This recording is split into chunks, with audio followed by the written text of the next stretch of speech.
Assalamualaikum warahmatullahi wabarakatuh. Salam, Om Swastiastu, Namo Buddhaya, salam kebajikan untuk kita semua. Perkenalkan, kami dari kelompok 5 akan menjelaskan mengenai definisi kebudayaan dalam buku Kearifan Budaya dalam Kata. Next. Kelompok kami terdiri dari saya sendiri, Ahmad Tarum Mulia, kemudian ada Muhammad Hanif Al-Mubarak, ada November Najwa Syifa Aziz, Syafira Dinda Hairina, dan Vidi Apriani. Next. Baik, pemahaman kebudayaan. Kebudayaan merupakan sebuah kata yang sering digunakan di masyarakat. Dalam berbagai kesempatan, kebudayaan seringkali dikaitkan dengan bentuk identitas diri. Kebudayaan perlu dilestarikan dan harus benar-benar sesuai dengan identitas dan jati diri. Namun, apakah masyarakat benar-benar memahaminya? Next. Ya, kebudayaan sulit untuk didefinisikan. Kebudayaan merupakan suatu konsep yang tidak mudah untuk didefinisikan.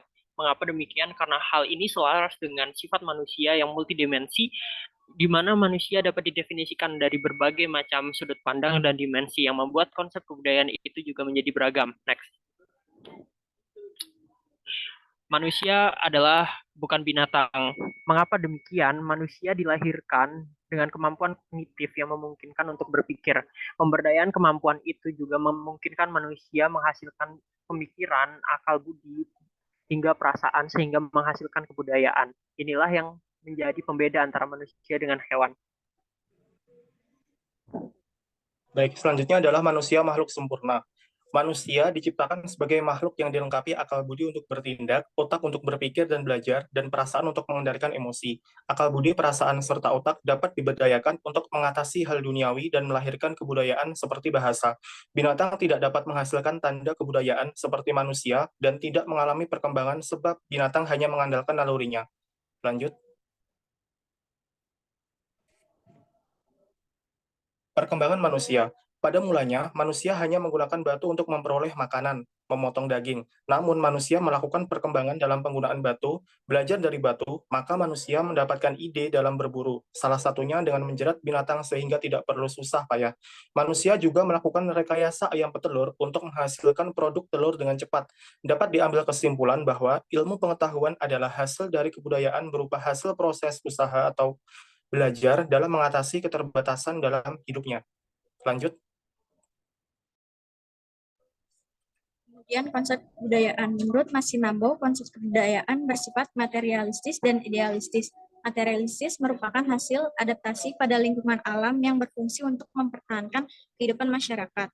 Sementara idealis berarti memandang semua fenomena eksternal kebudayaan sebagai manifestasi suatu sistem internal, sehingga dapat diketahui bahwa kebudayaan adalah suatu fenomena sosial yang tidak dapat dipisahkan dari kehidupan masyarakat. Next. Kebudayaan dan manusia. Menurut Van Persson, kebudayaan meliputi segala perbuatan yang dilakukan oleh manusia yang kemudian dipadukan oleh manusia tersebut dengan tradisi, seperti cara manusia menghayati kelahiran, kematian, upacara-upacara untuk menyambut peristiwa tersebut, seksualitas, cara-cara mengolah makanan, sopan santun waktu makan, pertanian, dan perburuan. Kebudayaan sarana penyesuaian manusia dengan lingkungan alam.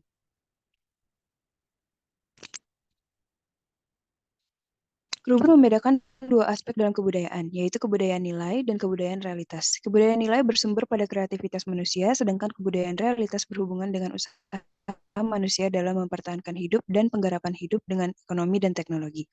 Kebudayaan nilai bersifat sekunder, yang artinya perkembangan kebudayaan nilai tergantung pada perkembangan kebudayaan realitas. Jika tuntutan yang ada pada kebudayaan realitas terpenuhi, maka kebudayaan nilai akan berkembang berdasarkan pengertian kebudayaan realitas yang disajikan oleh Gruber, maka dapat disimpulkan bahwa kebudayaan merupakan sarana penyesuaian manusia dengan lingkungan alam. Selanjutnya,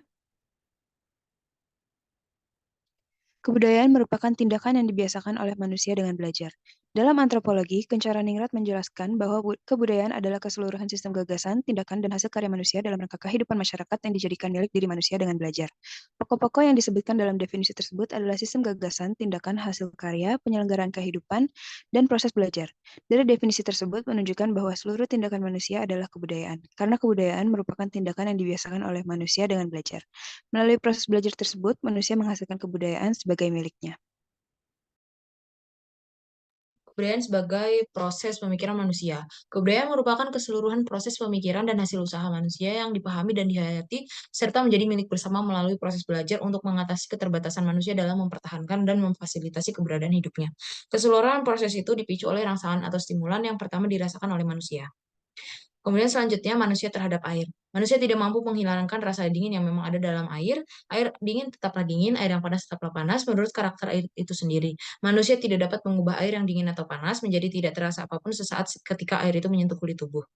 Manusia berpikir untuk menemukan cara untuk mengatasinya. Ia perlu sebuah payung, topi, mantel, dan sebagainya untuk memfasilitasi keberadaan hidup dari pengaruh dingin atau panasnya air yang menetes di tubuhnya. Hasil proses berpikir manusia. Kebudayaan bukan menyangkut individu, tetapi menyangkut kelompok, menyangkut seluruh manusia yang menghayatinya sebagai sebuah komunitas. Baik, terima kasih telah menyaksikan video presentasi kami. Apabila ada sanggahan, pertanyaan, hingga komentar, silakan untuk mereply di forum diskusi. Terima kasih.